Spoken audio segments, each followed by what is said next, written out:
dia 5 de outubro, estando eu fora do país, fui alvo de declarações grosseiras, indelicadas e, sobretudo, mentirosas por parte do presidente mundial da Renault, Carlos Ghosn, que naquele dia visitava o Paraná. O senhor Ghosn reclamou que nos 8 anos em que governei o Paraná, entre 2003 e 2010, a Renault não foi bem tratada no Estado. Disse ele, segundo jornais: não fomos bem tratados nos últimos 8 anos. Nesse período, visitei a fábrica todos os anos e nunca encontrei o governador. Veja só, senador Paim. Ele queria que em suas alegadas visitas anuais à fábrica da Renault no Paraná, o governador do estado estivesse lá, na porta da fábrica, todo presuroso, genuflexo, de mãos postas, dizendo buona, buona, como fez o governador que me antecedeu e agora repete o governador que me sucedeu. Minha espinha não curva assim, senhor Ghosn. Aqui no Senado, entre 95 e 2002, critiquei e denunciei com frequência a política de incentivos fiscais do governo do Paraná às montadoras multinacionais, especialmente a Renault. As concessões foram tantas que o governo do estado tornou secretos, inacessíveis à opinião pública, ao judiciário, à Assembleia, ao Tribunal de Contas, os acordos, os protocolos assinados com a fábrica francesa. Por essa época, esteve no Brasil o economista norte-americano Lester Turow, professor do lendário MIT, editorialista do Newsweek, membro do conselho editorial do New York Times. Lester Turow é aquele economista que, em seu livro O Futuro do Capitalismo, escrito em 96, disse coisas como, abre aspas, o sistema financeiro global irá experimentar um colapso equivalente ao craque da Bolsa Americana dos anos 30. E mais, em algum ponto do futuro, os Estados Unidos perderão sua capacidade de financiar seu déficit comercial. Então o fim virá. Mais ainda, as economias avançadas estão produzindo o que Marx chamava de Lumpenproletariat. A desigualdade cresce em toda parte. Por fim, dizia ainda Lester Turow, os fundamentalistas religiosos são um vulcão social em erupção. Em uma entrevista à TV Cultura de São Paulo, em 97, Turow reafirmou sua advertência, abre aspas, e chegará a hora em que haverá uma quebra do mercado global. Isto hoje é fato. Isso tudo, senhoras e senhores, ele disse em 66 e 97. Pois bem, esse homem que antecipou em tantos anos o que depois o mundo viveu, disse também que os governantes dos países subdesenvolvidos, que se atiravam à disputa de montadoras multinacionais, oferecendo a elas mundos e fundos, desbaratando os seus já minguados recursos financeiros, eram, palavras do Turow, perfeitos idiotas. Segundo ele, qualquer primeiro-anista de economia que lançasse o olhar para o mapa do mundo, veria que o caminho natural das montadoras era em direção ao sul, a conquista dos mercados consumidores da América Latina, África, Ásia, Oceania, que elas inevitavelmente se instalariam por lá, independentemente de incentivos, benesses e salamaleques de governantes colonizados. Ele deplorava que os nossos países tirassem o pão da boca de seu povo para dar dinheiro a alguma das empresas mais poderosas do planeta. Foi o que fez o meu estado. Foi o que fez o governador Jaime Lerner. Para que a Renault, a Volkswagen, a Chrysler se instalassem no Paraná, ele ofereceu os anéis e também os dedos. Além de doar terreno, fazer terraplanagem, as obras de infraestrutura, de isentar ou postergar o recolhimento do ICMS a perder de vista, de liberar financiamentos, abrindo mão de juros e correção monetária, Sua Excelência, acreditem, é a mais pura verdade. Sua Excelência subscreveu um capital, à época, de 136 milhões de dólares em ações da Renault. Deu tudo e mais um pouco e ainda premia a multinacional com 136 milhões de dólares.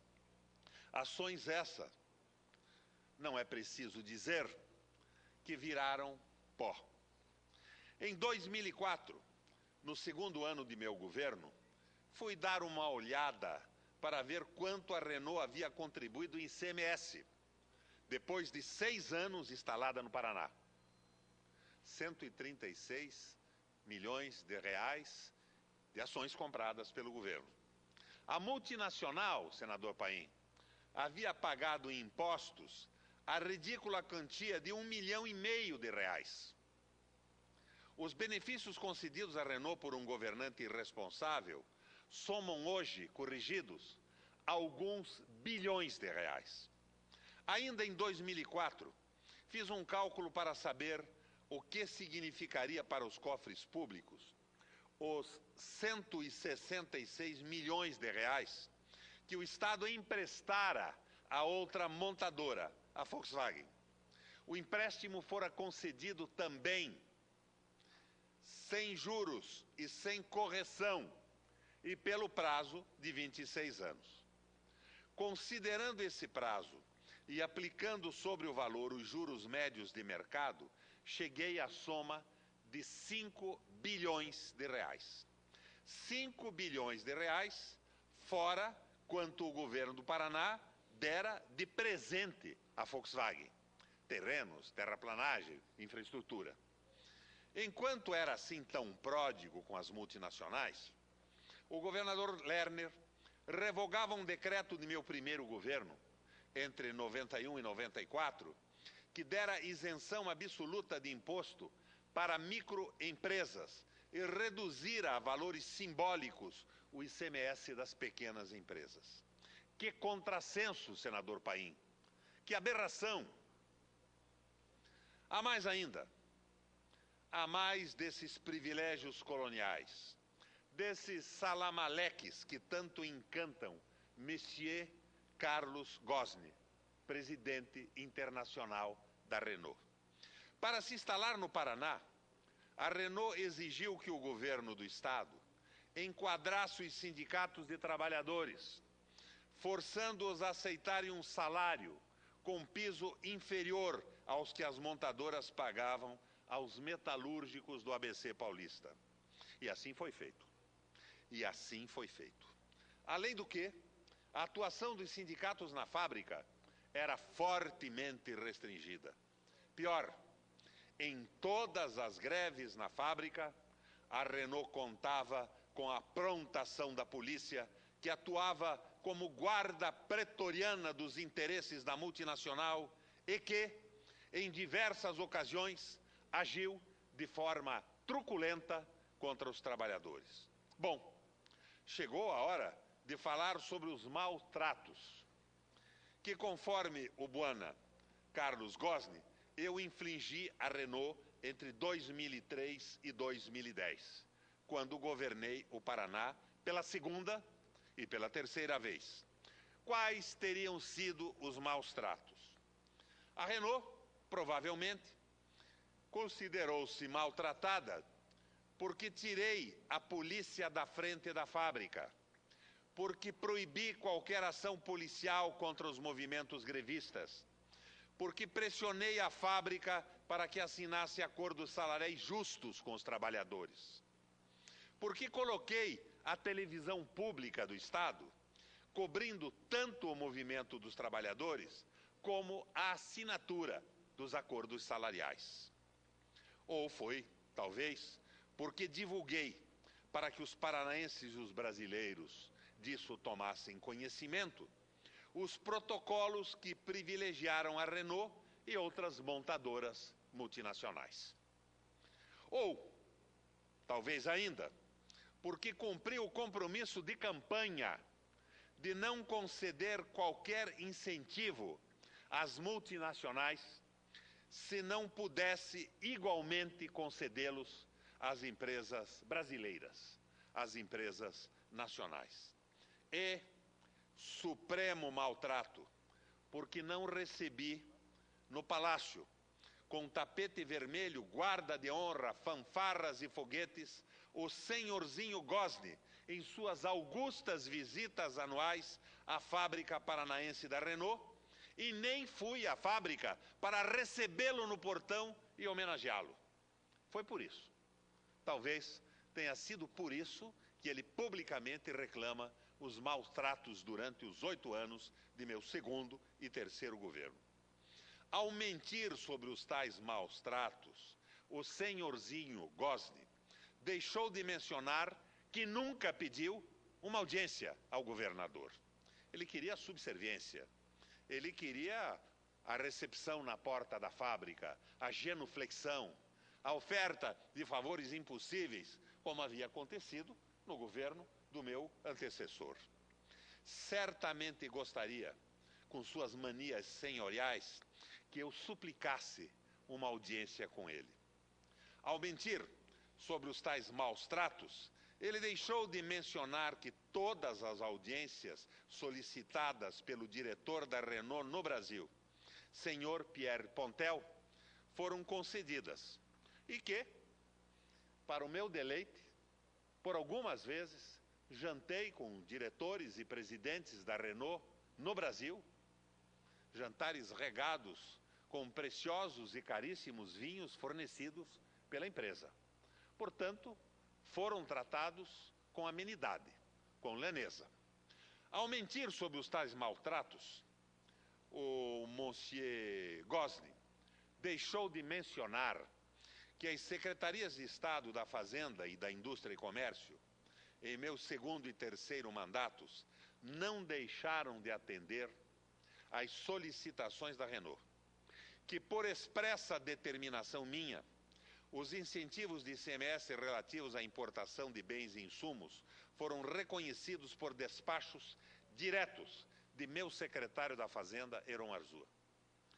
Senador Lindbergh, para que Vossa Excelência possa imaginar, no acordo do Lerner com a Renault, não havia critério de nacionalização. E todos os insumos importados, e quase todos os insumos eram importados, não eram gravados por ICMS. A Renault, por exemplo, não utilizava as chapas de ferro da Siderúrgica Nacional.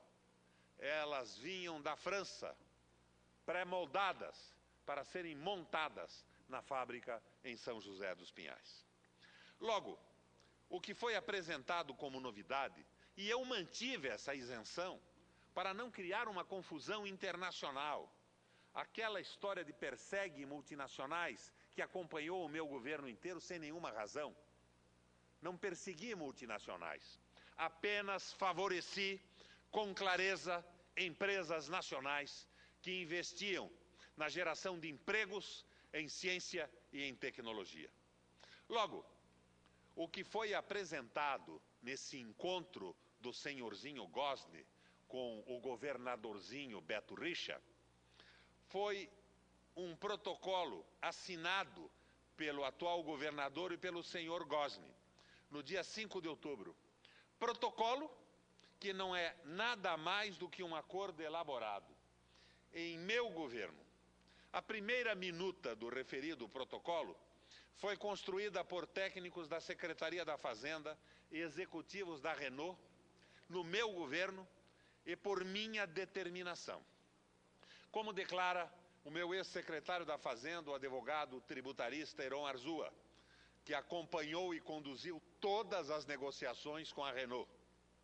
Aspas, não há qualquer motivo de queixa de parte da Renault durante o período em que Requião governou o Paraná.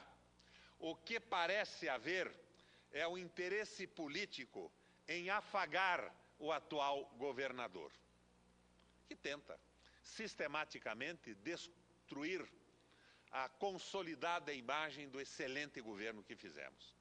De fato, o destempero mentiroso do senhorzinho Gosni veio depois que o governador Beto Richa, retomando as zumbaias, os rapapés e as mesuras do governo que me antecedeu, pediu desculpas, abre aspas, pelos maus tratos que a Renault, fecha aspas, e seu Buana sofreram durante o meu mandato. Meu Deus, até onde vão a arrogância, a prepotência e as falácias desses pretensos senhores coloniais? E até onde chega a submissão de governantes que se curvam, que se submetem, que se curvam aos capitais, às grandes empresas, que se curvam ao capital vadio, que não produz nada, mas que vive da orgia das bolsas, sem produzir, senador Paim, um botão, um paletó, a peça de uma máquina e uma ferramenta. O senhorzinho Gosmi da Renault é um atrevido, mas eu vou requerer que ele venha à Comissão de Economia do Senado da República para, não na minha ausência, mas na minha frente, explicar ao Senado que maus tratos, afinal, o meu governo no Paraná infringiu à montadora francesa. Quero ouvi-lo, olho nos olhos. E é muito importante que os senhores senadores tomem conhecimento, afinal, dessa inusitada perseguição que uma multinacional francesa sofreu no Paraná. Lembro ainda que durante uma visita minha à França, o presidente da Renault, que abriu uma reunião entre empresários brasileiros e empresários franceses, organizada pela nossa embaixada, se referindo a mim, me considerou o melhor governador com o qual a Renault já tinha negociado e convivido no Brasil e no mundo. Agora, puxando o saco do governador atual, para estabelecer protocolos que eu não conheço, mas quero conhecer, e por isso quero que venha ao Senado explicar de que assunto trataram, que protocolos assinaram, que compromissos o Paraná assumiu com uma montadora francesa. Pois muito bem, espero que a Comissão de Economia acolha o meu requerimento e que este senhorzinho colonialista da empresa Renault, Monsieur Gosni, no Senado da República, explique os desaforos que me pespegou na minha ausência, na presença do governadorzinho do estado do Paraná.